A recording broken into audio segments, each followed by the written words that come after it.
여러분 반갑습니다. 새벽 기도에 오신 여러분들을 진심으로 환영합니다.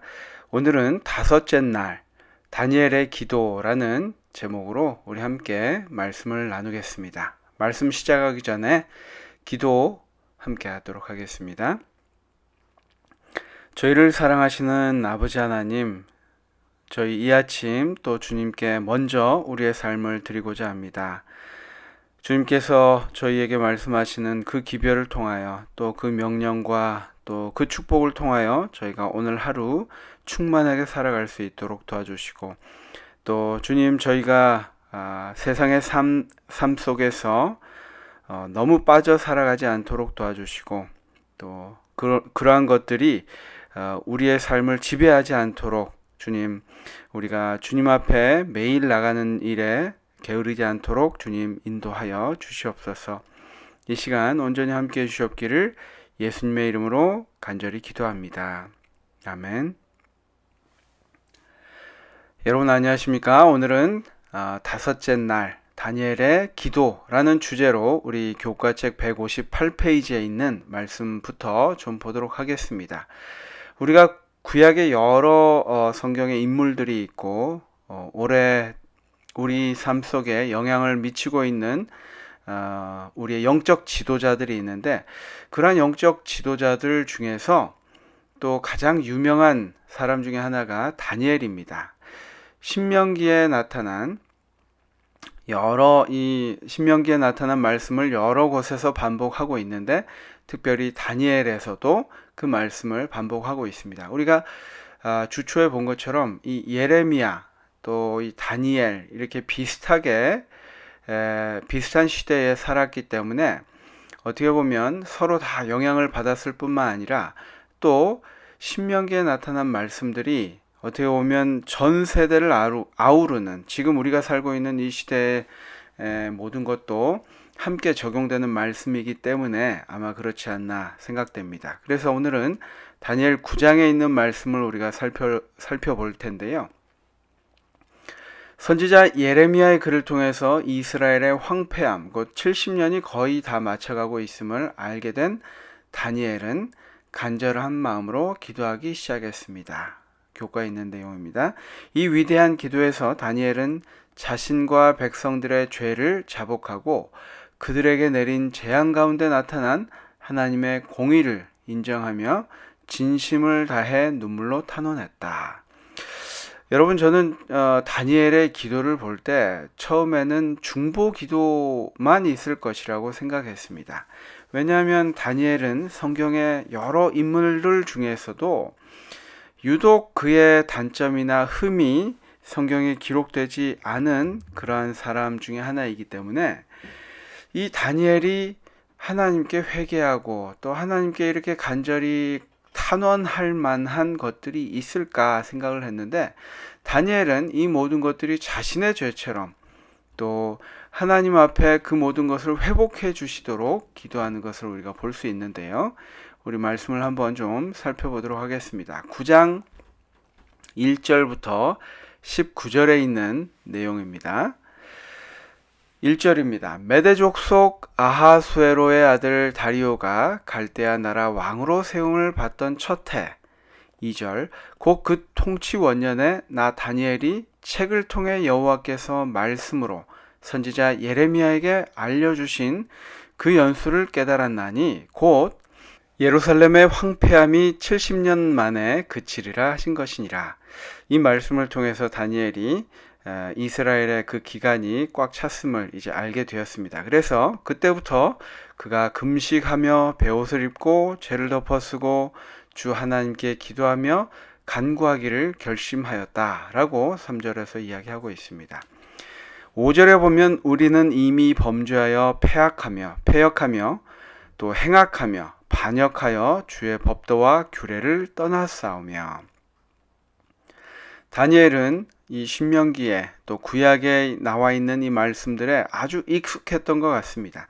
하나님께서는 거듭거듭 우리가 어떻게 하여야 하나님의 축복을 받고 또 이웃 민족들에게 모본이 되어 칭송을 받고 살 것인지를 이미 알려주셨지만, 이스라엘 백성 그리고 다니엘 자신도 그러한 것들에 있어서 그러한 블레임을 받는 거에 있어서 자유롭지 못하다라고 고백을 하고 있는 것입니다. 특별히 8절에 보면 주여 수치가 우리에게 돌아오고 우리의 왕들과 우리의 고관과 조상들에게 돌아온 것은 우리가 주께 범죄하였음이다 라고 고백합니다.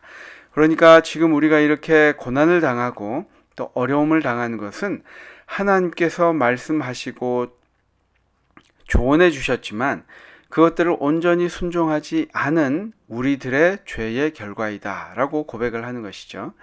11절 말씀입니다. 온 이스라엘이 주의 율법을 범하고 치우쳐 가서 주의 목소리를 듣지 아니하였으므로 이 저주가 우리에게 내렸으되 곧 하나님의 종 모세의 율법에 기록된 맹세대로 되었사오며 이는 우리가 주께 범죄하였음이니이다. 여러분, 하나님께서 우리를 미워하여서 어떤 무서운 형벌을 내리시고 또 우리가 고난 당하시고 그것을 기뻐하시는 분이 아니시라는 것을 우리가 알 수 있습니다. 우리가 하나님의 율법에서 떠나고 하나님께서 가이드해 주신 그 라인을 넘어가게 될 때 사탄은 우리를 향하여 끊임없이 공격하고 기다리고 있다가 그 시점에 우리가 다시 회복하지 못할 정도로 우리를 넘어뜨리고자 하는 것입니다. 그러한 것이 여기에서 이제 저주라고 표현되어 있는데 이것이 우리가 하나님의 말씀에 따르지 않은 결과이다라고 강조를 하고 있습니다. 13절에 보면 모세 율법에 기록된 대로 이 모든 재앙이 이미 우리에게 내렸사오나 우리는 우리의 죄악을 떠나고 주의 진리를 깨달아 우리 하나님 여호와의 얼굴을 기쁘게 하지 아니하였나이다. 여러분, 여러 경고가 있었습니다. 구약에 얼마나 많은 경고들이 있습니까? 하지만 그것들을 따르지 않은 우리 자신을 회개하는 다니엘의 모습이 나옵니다. 다니엘의 기도는 우리가 지켜야 할 그 언약의 의무를 지키지 않을 때 생기게 될 일들에 대한 이 신명기에 나타난 그 기록의 경고의 요약입니다. 그러니까 신명기, 구약을 말하는 것은 모세 책을 이야기하는 것은 이 신명기를 이야기하는 것이겠죠. 이 다니엘 본문의 9장에 보면 7절 한번 보겠습니다. 7절을 살펴보면 제일 끝에도 주께 죄를 범하였음이니이다. 8절 보면 우리가 주께 범죄하였음이니이다. 9절에 보면 우리가 주께 패역하였음이오며 10절은 우리 앞에 세우신 율법을 행치 아니하였음이니이다. 11절에 보면 우리가 주께 범죄하였음이니이다 라고 끊임없이 우리의 죄를 고백하고 있는 다니엘의 모습이 나옵니다. 그런데 다니엘이 이렇게 하나님께 죄를 고백하고 또 죄를 뉘우치고 하는 이유가 무엇일까요? 그 무엇을 바라고 그 결과를 바라고 다니엘이 이렇게 기도를 하는 것입니까? 9장 9절에 그 이유가 나와 있는데 주 우리 하나님께서는 긍휼과 사유하심이 있사오니 이는 우리가 주께 패역하였음이오며 이 말씀에서 끊임없이 다니엘은 희망에 대해서 이야기합니다. 우리가 지난 며칠 동안 또 같은 말씀을 보았는데 하나님께서는 조건적인 축복을 허락하셨습니다. 하나님의 말씀에 순종하고 또 그 길 가운데 행할 때에 하나님께서 약속하신 가나안 땅이 보장될 것이다 라고 말씀하셨고 우리가 그것을 저버리고 우리의 뜻대로 행할 때에 그 약속의 것들이 하나님의 약속의 풍성한 것들이 사라지고 말 것이다. 그런데 그 다음 해라도 우리가 그 죄를 자복하고 다시 깨우치고 회복하면 하나님께서 긍휼과 사유하심으로 우리를 용서하실 것이다 라는 그 약속을 다니엘이 지금 주장하고 있는 것입니다. 하나님은 우리를 지극히 긍휼히 불쌍히 여기시고 사랑하십니다. 그렇기 때문에 하나님의 사유하심은 무한하십니다. 그래서 우리가 죽기 전까지 아무리 큰 죄를 지었다 할지라도 우리의 죄를 고백하고 정말 예수님과 함께 십자가에 달렸던 그 강도들도 죽음의 순간에서 하나님께 되돌아왔던 한 강도는 구원을 얻을 것이라는 약속을 받았습니다. 그래서 우리의 죄가 주홍빛같이 붉다 할지라도 우리가 회개하면 하나님은 우리의 죄를 눈보다 희게 씻어 주실 것이라는 그 약속을 다니엘은 주장하고 있습니다.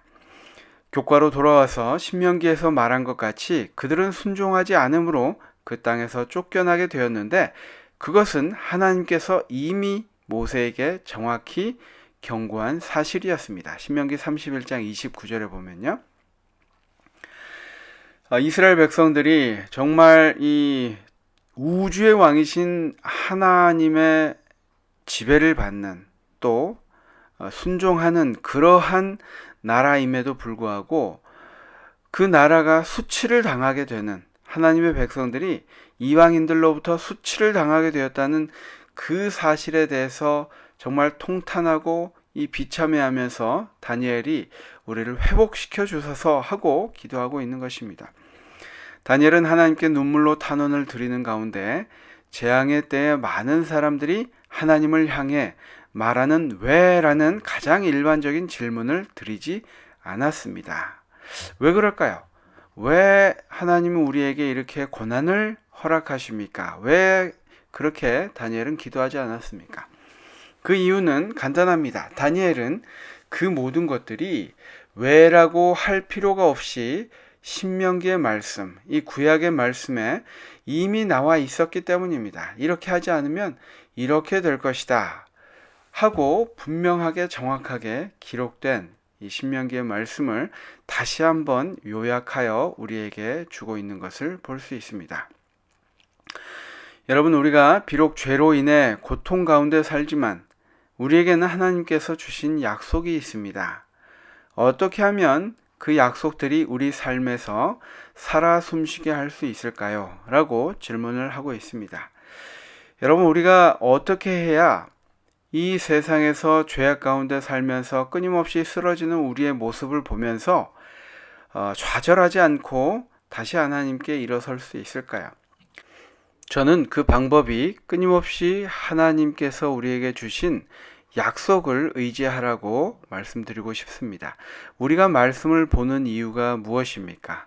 우리가 바로 가고 있는지, 정확하게 하나님 말씀을 따르고 있는지, 그것도 우리의 삶을, 매일의 삶을 지도하는 방법이기도 하지만 우리가 그렇게 한다 할지라도 죄인이기 때문에 이겨내지 못하는 약한 점들이 있습니다. 그것들을 하나님께서 책임져 주시겠다고 하신 그 약속, 또 하나님께서 영원히 우리와 함께 계시고자 하신다는 그 약속을 주장할 수 있도록 우리가 끊임없이 성경에 의지해야 한다는 것입니다. 다니엘은 이런 죄를 감추지 않고 우리가 그런 죄를 범하였습니다. 우리를 용서하여 주십시오. 하지만 우리를 회복하여 주십시오. 하나님의 긍휼이 우리에게 필요합니다. 라고 간구하고 있습니다. 공의의 하나님이신 우리의 하나님께서 우리가 그 죄를 자백하면 회복해 주시겠다고 약속하셨습니다. 저와 여러분의 오늘의 삶 속에서 우리의 죄를 다시 한번 되돌아보고 하나님께서 그것을 이길 수 있는 힘 주시기를 간구하며 오늘 하루 시작하게 되시기를 간절히 바랍니다. 우리 다 함께 기도하겠습니다. 아버지 하나님, 어쩔 수 없는 죄인임을 고백할 수밖에 없습니다. 주님, 우리의 모든 생각이 죄되고 또 우리의 모든 행동들이 이기심에 기반해 있음을 저희가 고백하지 않을 수 없습니다. 주님, 이러한 저희를 불쌍히 여겨주시고 오늘의 삶도 주님, 우리의 모든 주권을 주님께 드리고 주님께 맡김으로 또 오늘 하루 주님 안에서 승리하는 삶을 살아가도록 주님 은혜 베풀어 주시옵기를 예수님의 이름으로 간절히 기도합니다. 아멘. 여러분 감사합니다. 오늘 하루도 은혜 안에서 하나님의 은혜를 간구하시면서 즐거운 하루 보내시기 바랍니다.